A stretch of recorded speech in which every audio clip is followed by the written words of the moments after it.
Hey guys, it's Hannah. Today, well, actually, technically, it'll be yesterday. Because if you didn't notice, I'm wearing the same shirt that I was in the last video, and that's because I'm filming it on the same day. Because tomorrow's really crazy and busy, and I don't even want to talk about it. But I tried to trick you guys, like I pinned my hair back and put eyeliner on. Actually, it's because I'm going out with Melody, but shh. Anyways, so like I said, I'm gonna do a do's and don'ts, and the list isn't very long, but I have quite a bit to say about one of them. So this is my little list. It's actually on a Bowling Green thing. Yeah, that's right. I heard that this is like the most free stuff you ever get from a college is when you start looking at them. You go to like orientations and stuff, and they give you a bunch of crap, and that's like the last time they give you anything free, which I would believe. Anyways, we're going to start with the don'ts. So, I know most colleges allow you to have like a fish, or I think fish is the only thing. Maybe like a turtle. I guess you could probably get away with anything like aquatic like that. But let's be honest, do you really need a fish? You don't. You don't need a fish. Like people who have fish, why? First of all, your dorm room is like this big and you have about this much room to store about this much stuff. So, why are you going to waste space with this fish? Second of all, you are now in college. You are a college freshman. There's like a whole entire month of new stuff like that they have planned. Not even just like new being on campus and you find out like stuff they have planned like all August and probably into September. They have all this glorious stuff for you to do. When are you going to have time to take care of that fish? Second of all, you had to clean that fish out. You don't want it to smell up your room, so you had to clean it out. You do not want to clean the fish out in the community bathroom. Neither do the other people sharing the community bathroom with you. So let's say that you have a bathroom of your own. Do you really want to like clean out that fish tank in your own bathroom and like put it down in the bathroom sink? And it's just gross. Like it's too small of a living space and it's too smelly and you don't have enough time. Once you move an apartment, go get a fish. Go get yourself a fish. But right now is not the time. Secondly, I know a lot of people have like a ton of movies, a like huge movie collection. I personally have a pretty large one. But I think I'm only taking like 12 movies with me. You know the DVD cases are like this big, but once again, there's not a ton of space. So, let's say I think I'm taking my whole entire Harry Potter series with me. And by the time Thanksgiving comes when I return home, I'm going to be like, if I have to watch Harry Potter one more time, I'm just going to puke. So guess what? I'm going to bring those movies back with me, put them back on my shelf, and bring like Lord of the Rings or something. I don't know. So that's just something I just can't stand. Like, you don't need your whole entire movie collection. Let's say there's like, what? Not even like a whole 4 months before I come home from school for the first time. Like, let's think. August, September, October, November. I probably will come home in October and in November. So it's like a 3 month period. It's not a big deal. If you bring like 12 movies, you're not going to have time. Like, just who's going to watch movies in the first few months of school, anyways? So, moving on, the same rule applies for books. Bring the books that you love, bring the books that you haven't read in a while, combine that, read them, bring them home during the next break. Do not bring the books. Some books can be like this big, some books can be like this big. So, please don't bring all your books. Another thing, why I don't understand, this makes me like really frustrated. Do you need real dishes, like whatever that ceramic dishes? I think that's what it's made out of. Do you need dishes like your mom has at home? Do you have a dishwasher? You don't have a dishwasher. Okay, so let's say you're lucky enough to have a sink in your room because you have a bathroom, or just a sink in general. You're gonna go throw your food away in that mini trash can that stinks up a room that's this big? I just don't understand. So, the thing you do is you buy. My mom's calling me. Hello? Yeah. Yes, I did. Okie dokie. Bye. Okay, sorry. Anyways, you should get like plastic, what's that called? Styrofoam. Um, no, I would stick with plastic because you can heat plastic up in the microwave, I think. Maybe it's styrofoam. Get something that you can make sure that you heat up in the microwave that's still disposable, so you can just throw it away. You're not going to have time to wash dishes. You're not a house. Okay, let's say you're lucky enough. If you are a lucky individual and you have like a little kitchenette in your dorm room, you should buy yourself some real dishes. You are a lucky SOB. But just don't. Plastic silverware, just throw awayable stuff. It's not necessary to have nice dishes. Okay, so now we're moving on to do's. And sometimes I just want to look at people and say, why did you ever think you didn't need this? Like, why did that ever cross your mind? So, the first thing, sanitizer. And I don't mean like just, a Germ-X bottle. I mean like Clorox wipes and, I don't know, Febreze and stuff like that. Because you better believe that I'm not moving into my room until that whole entire thing has been wiped down. I'm going to wipe it all down, and then I'm going to bring all my brand new stuff in. I don't want my brand new stuff sitting on top of that nasty mattress that 20 other people have lived in before me. It's just gross. It's gross. That's all I have to say about that. So, moving on. Does everyone know their social security number? Raise your hand. I'm obviously not going to say mine out loud, but seriously, you need to know your social security number. Speaking of that, you should probably take your social security card. I have mine packed away already, and you're a big kid now. I understand that your parents might not want you to have it because they're scared you're going to lose it, and it's a really bad thing. If you lose your social security card, what if someone finds it? They can literally become you. Like, they have your social security card. They're going to think that, like, it's very believable for someone. Wait, here's an example.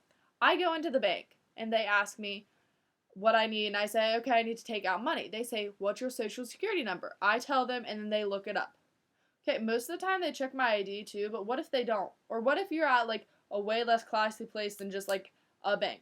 What if you're trying, I don't know. There's just so many things people can do with your social security card. But you're a responsible adult. You should be able to keep your social security card. Going along with that, your birth certificate, you should probably take that with you, yada, yada, yada. These are all very important documents that you're going to need for the rest of your life. So, this is kind of on a different road. When you go to the doctors, they typically charge your insurance. So, how are they going to know how to charge your insurance if you don't have an insurance card? There's either two ways you're going to do this. You're going to be on your parents' insurance still, which I think most people do, or you're going to be on the school's insurance. I don't know how the school's insurance works. Sorry. I don't know. But if you're on your parents' insurance, you need a little insurance card, and they can call the insurance place and order you one, and you take it up to college, and then when you go to the brand new doctor's place, it's probably your school's doctor's, you're going to go, and they're going to say, do you have your insurance card? And you're going to show them, and then they're going to know who to charge. Because, like, your insurance typically covers, like, whatever it takes for the doctor to check you out, and it covers most of your medicine expense. So unless you just have a couple hundreds sitting around with you, I suggest you have your insurance card with you. Moving on. This is the most important thing that I want to spend the most time on. Your bank account. Do you have a bank account yet? Because you should. I mean, I have had one for 2 years maybe since I was 16. I'm almost 19. I'll be 19 in December, and it'll be August in like 2 days. So, I just don't understand why people think that they can go to college without a bank account. Like, you need money. What are you going to do? What? What are you thinking? On top of that, you need a debit card. Because unless you have a branch right on your campus, do you really want to drive to have to go get money for this or that? You're just a big kid now. Unless you're going to be a person who writes checks, which the only people I ever see write checks at JCPenney's are like older people, like above 60 years old. Sometimes I get a random person who writes a check, and I don't get it. You just take your debit card, you swipe it, and you enter a PIN number. With that is a very, very, very important little piece of plastic. Like, where's mine? It was somewhere. But the moment I think I cannot find that thing, if I don't find it within 10 minutes, I call the bank and you have to cancel it. Because if someone has that card, they can run it as a credit card, which I don't understand why you can run a debit as a credit card. It doesn't make any sense to me, but they can. And then they can just use it to buy whatever they want. Like, that's not safe. One time I threw mine away, which was terrible, and I called, and even though I knew I threw it away, I still canceled it. Somehow that could get in the hands of the wrong person. Moreover, there's something even worse than that. No, I do not know how this works, but somehow, without having your card, I think it has to be online, they can take the numbers. There, I think there's 1, 2, 3, 4, 5, 6, 7, 8, 9, 10, 11, 12.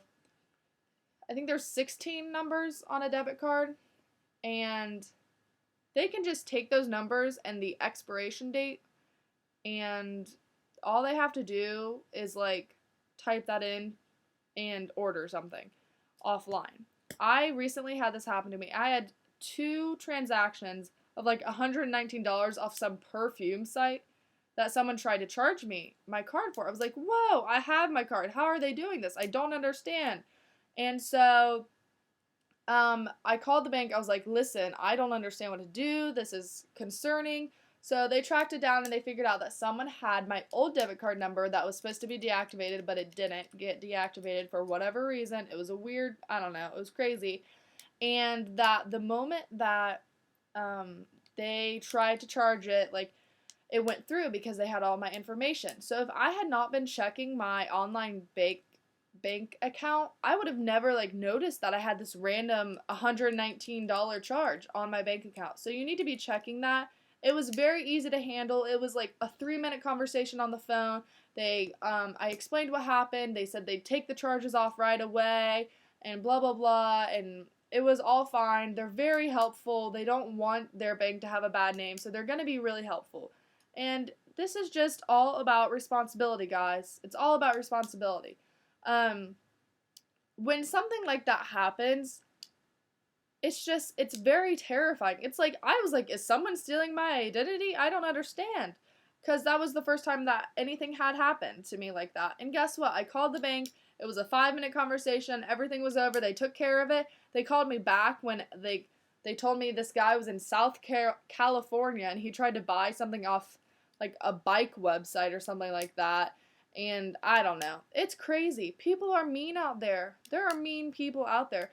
Like, when I find a debit card on the ground, I'm like, oh my gosh, this sucks. This person's probably terrified. They don't have their debit card. What if they try to buy something? They don't have their debit card. They probably think someone stole it. So I immediately go and I turn it into like the manager of the store or whatever. But some people pick up that card and go, wow, now I can buy whatever I want with it. You know, you guys just have to be careful. You are all by yourselves now. But I think that's just about all of the stuff that is really common sense. I'm going to do a video on, like, you know, more college-y stuff like pencils, paper, or, I don't know, clothes, not to bring, I don't know. But it's scary, guys. It's scary. There's people out there, like, if they have your social security number, if they have your insurance card, if they have your debit card, like, all of these things that everyone requires you to have, like, if you fill out a bank, if you try to get a job, they need to know your social security card, I think. To do anything in the world, you have to have a bank account, basically. You can't get anything done without money. So, all of these things that are required of us are so sensitive for, like, the rest of the public to get a hold of. You don't want that. So, I would just say that you should either, if you live close to home, I would say within, like, an hour drive, you probably don't need to take your social security card with you because let's say you find out you have an interview in like a week. You know, an hour is not that far to drive to keep your social security card at home. If you live more than that, like I live 3 hours away, I have to take my social security card. I can't drive home every single time I need it. And I am going to keep everything important in a drawer of mine. But another suggestion I would have is they make like $30 lock boxes at Walmart. They're like electronic. You have to have a pin and everything. and it has a backup key that you can hide so that you can unlock it with the key and not the PIN number if you forget it. But I would highly suggest investing in those. I haven't decided if I'm going to or not. Like, some of them are even fireproof and they're like $30. So these are just some things that you guys really need to think about and really keep safe. And that is all I have for you guys. If you guys have any other questions on this topic, please leave them below. Sorry, please leave them below. Yeah, that's it. Sorry, it was kind of a downer. It was kind of a downer type of video, wasn't it? I'm sorry. Well, have a good day, guys. I hope you found this information helpful, and I will talk to you tomorrow. Bye.